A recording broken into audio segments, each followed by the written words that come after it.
ஐயா வணக்கங்க ஐயா. நம்ம சிவம் சாந்தி வாங்கய்யா. இந்த உலகத்துலங்கய்யா ஏதோ பிறந்தோம் வளர்ந்தோம் இருந்தோம் இறந்தோம் என்ற வாழ்க்கை இருக்கிறதுயா. சரிங்க. இதோடு மற்றொன்று ஆன்மீக வாழ்வு இருக்கிறதுயா.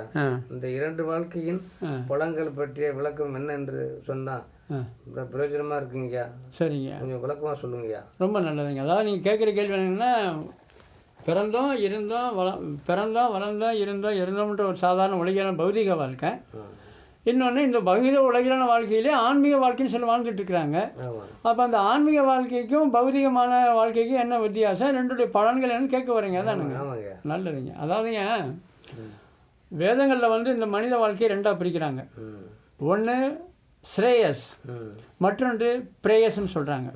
இந்த ஸ்ரேயஸ் என்ற வாழ்க்கைன்னு கேட்டிங்கன்னா முழுக்க முழுக்க தன்னை யாருன்னு உணர்ந்து, பரமாத்மா யாருன்னு உணர்ந்து, சுய அறிவு, இறை அறிவு, இதோடு சேர்ந்து காலத்தை பற்றிய அறிவு, கர்மத்தை பற்றிய அறிவு, இயற்கை பற்றிய அறிவு வச்சு இரண்டு சேர்ந்து ஆத்மாவை தூய்மைப்படுத்தி மீண்டும் ஆத்மா எங்கிருந்து வந்ததோ அங்கேயே போவதற்கான ஒரு வழியை தரக்கூடிய மேன்மையான வாழ்க்கைக்கு பேர் ஸ்ரேயஸ்ன்னு வச்சாங்க. அதுதான் ஆன்மீக வாழ்க்கை நீங்கள் புலத்து சொல்கிறோம்.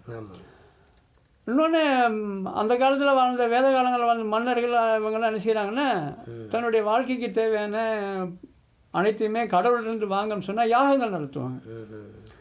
யாகங்கள் செஞ்சு அதன் மூலம் அந்த நன்மையும் நாட்டின் வளம், மக்களின் நலம், குடிமக்களின் நலம், விவசாயம், இயற்கை அனைத்தினுடைய வளத்தை பெற்று நாடு எல்லா சிறப்பும் பெற்று செழிப்பாக வளர்ந்து யாகத்தின் மூலமாக இறைசக்தி அடைஞ்சு இயற்கையோடு வேண்டி ஒரு வாழ்க்கையை அமைச்சுக்கிட்டாங்க. இது நீங்கள் சொல்லக்கூடிய முதல் சொன்னீங்களா, பிறந்தோம் வளர்ந்தோம் ஏதோ தாண்டு கொள்கை லட்சியத்துக்கு ஏற்ப சாதாரண மனிதனாகவோ ஒரு அரசனாகவோ அல்லது பெரிய குடிமக்கனாகவோ பணக்கார வாழ்ந்து இறந்தோம்ன்ற வாழ்க்கை, இது பிரேயசன், இது பக்தி மார்க்கத்தை சேர்ந்தது. ஆக இப்படி ரெண்டு வகையான வாழ்க்கை இருக்குது. இதைத்தான் நம்ம உலகியலான வாழ்க்கை சொன்னால் உலகியல வாழ்க்கைன்னு சொல்லி பௌதிகம் எடுத்துக்கலாம்.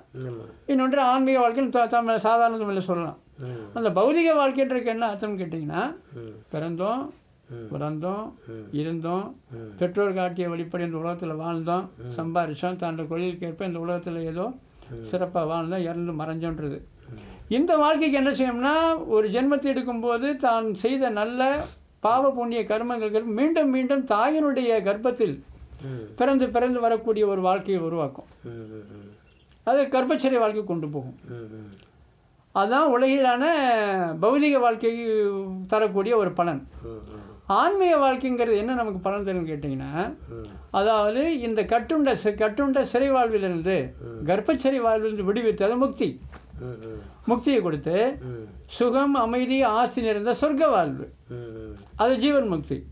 அப்படிப்பட்ட வாழ்க்கைக்கு உயர்த்தக்கூடியது. அதாவது இங்கே இன்னும் சொல்லலாம், இந்த ஆன்மீக வாழ்க்கை பௌதிக வாழ்க்கை ரெண்டினுடைய விளக்கம் தெரிஞ்சுக்கிட்டோம்னா, ஒரு மனித ஆத்மா சரீரத்தை துறந்த பிறகு மீண்டும் இன்னொரு தாயின் கர்ப்பத்தில் பிறக்கிறது, ஆத்மா அழிவதில்லை அப்படிங்கிற ஒரு ஞானம் இதற்கு நமக்கு கிடைக்கும்.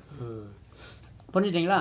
அதனால மரணத்தை கண்டு ஒரு ஆத்மா பயப்பட தேவையில்லை. ஆத்மா அழியாது, உடல் தான் அழியும். இந்த உடல் இருக்கும்போது ஆத்மா என்ன செஞ்சால் அதுக்கேற்ப அடுத்த ஜென்மத்தை எடுக்கும்ன்ற நம்பிக்கை இருக்கும்போது மரணத்தை கொண்டு ஒரு மனித ஆத்மா பயப்பட வேண்டிய அவசியம் இல்லைங்கிறது இந்த உங்கள் கேள்வியில் நல்ல ஒரு விழிப்புணர்வு கொடுத்துருக்குறீங்க. இப்போ சுய அறிவுலாம் ஆத்மா அழியாது. லௌகிக வாழ்க்கையோ பௌதிக வாழ்க்கையோ ஆன்மீக வாழ்க்கையோ, பௌதிகமான உலகிலான வாழ்க்கை வாழ்ந்தோம்னா அந்த ஆத்மா மீண்டும் மீண்டும் ஒரு தாயின் கர்ப்பத்தில் பிறந்து உலகிலான வாழ்க்கை அனுபவிக்கும். ஆக ஆத்மா மீண்டும் பிறக்க வேண்டிய நிச்சயம் வாய்ப்பது, ஆக பயப்பட வேண்டிய அவசியம் இல்லை. ஆனால் தான் ஆத்மா எங்கிருந்து வந்தது, பரந்தாமத்திலிருந்து வந்துச்சுன்னா மீண்டும் அங்கேயே போவதற்கான வழி யாருக்கும் தெரியாது. அதை தெரிஞ்சு அப்போ அதை அறியணும்னா தன்னை ஆத்மான்னு உணரணும். அதுக்கடுத்து ஆத்ம தந்தை பரமாத்மா உணரணும். இவங்க ரெண்டு பேரும் எங்கே இருக்கிறாங்க அப்படின்னு தன்னுடைய தெய்வீக புத்தியின் மூலமாக பரமாத்மாவோட தொடர்பு கொண்டு அவர் நினைவில் தன்னுடைய ஆத்மாவை தூய்மைப்படுத்துவது.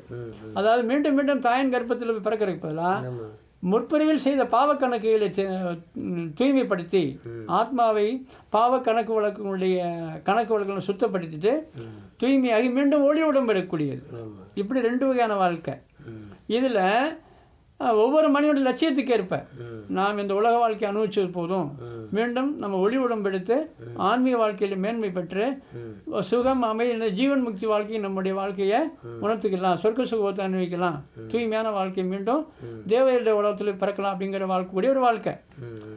என்னமா சொர்க்கத்தை யார் கண்டது? அது எப்பயோ வருது, யாரும் இருக்கிற வாழ்க்கை எப்படியோ செம்மையாக வாழ்ந்துட்டு போவோமே.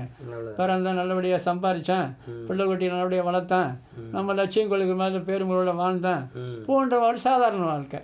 ஆக எப்படி போனாலும் ஆத்மா ஒருபோதும் மரணிக்காது. உடல் தான் மரணம் அடையக்கூடியது. அதான் மரணம்னா அழியக்கூடியது. உடல் ஒரு நாள் என்ன செயலிட்டு போகும்போது ஆத்மா தானே வெளியேறிடுது. அப்புறம் இந்த உடல் மண்ணுக்கு போயிடுது. இப்படி ஆத்மா அழிவற்றது, ஆத்ம தந்தை பரமாத்மாவும் அழிவற்றவர். ரெண்டுமே சைத்தன்ய சக்திகள்.